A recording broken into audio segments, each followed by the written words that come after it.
Welcome to the Bionic Pets video series of How to Do What We Do.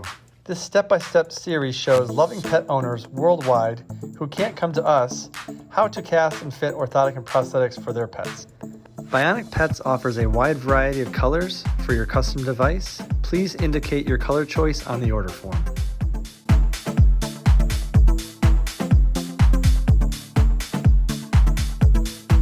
The materials included in your casting kit are as follows: an order form, casting instructions, fiberglass casting tape, a cut strip, a pair of gloves, a stockinette, a clever cutter, and a pair of scissors.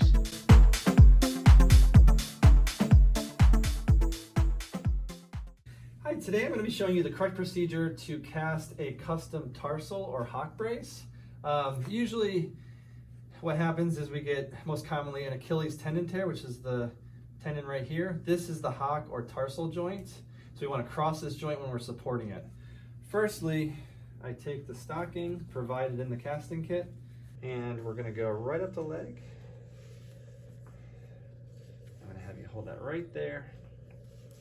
So basically, we're going to cross this joint, the hock joint. We're going to cast from the bottom of the toes to just below the stifle or the knee joint right here.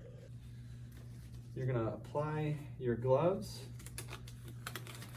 before opening any fiberglass casting tape. And a lot of times you'll get a 3-inch and 2-inch roll of casting tape in your casting kit. For a dog, a normal sized dog like this, you're mostly going to only need 1 roll of tape. I'm going to choose the 3 for Shadow here. As soon as you open the roll, the activation starts and you want to dip it immediately for about 3 to 5 seconds. Wring it out completely. And we're going to put our cut strip down the front of the leg. I like to start just above the hock. This is kind of where you can lock the fiberglass in place so it's not slipping all over up and down the leg. I'm going to start going down the leg. And for every cast we take, I like to include the paw, even if we're not going to include the paw in the custom orthosis. So you're going to go all the way down the leg, start going back up, trying to keep that cut strip to the front of the leg.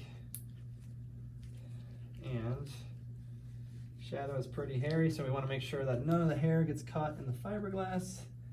And I'm going to cast just to below the knee joint, like so. And then I'm going to work myself up and down to about 3 to 4 layers thick. If you have too much tape, you can always cut it early, but this is a flexible casting material, so you can get it rather thick without it not being able to cut off. All right. Good.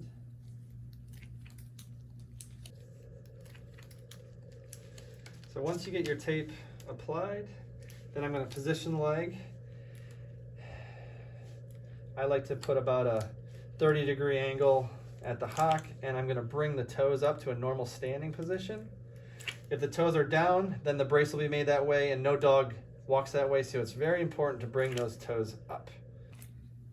So I'm going to hold it in this position for about 3 minutes. Then we're going to cut it off with our clever cutter. This is a 2-person casting procedure. Some dogs need a 3-person casting procedure. 1 person would be where Rachel is. We'd have another person here and then the casting person. So I would suggest using 3 people at all times unless you have a really sweet dog like Shadow. All right, so this is done. You can see I brought that paw up. I put about a 30-degree angle in the tarsus. And now we're ready to cut the cast off. You can remove your gloves. And we take our clever cutter, we go right down the front of the casting cut strip, all the way through. You're going to remove your cut strip. You don't always get through the tape the first time, so you can go back a couple times through. Sometimes instead of this cut strip, we use surgical tubing. It does not matter, it just creates the void needed to bring the clever cutter down the casting tape. And from there, we just remove the entire cast and Most importantly, make sure to put your pet's name and which leg you casted on the cast so we know what we're building. And that's how you cast for a custom tarsal brace.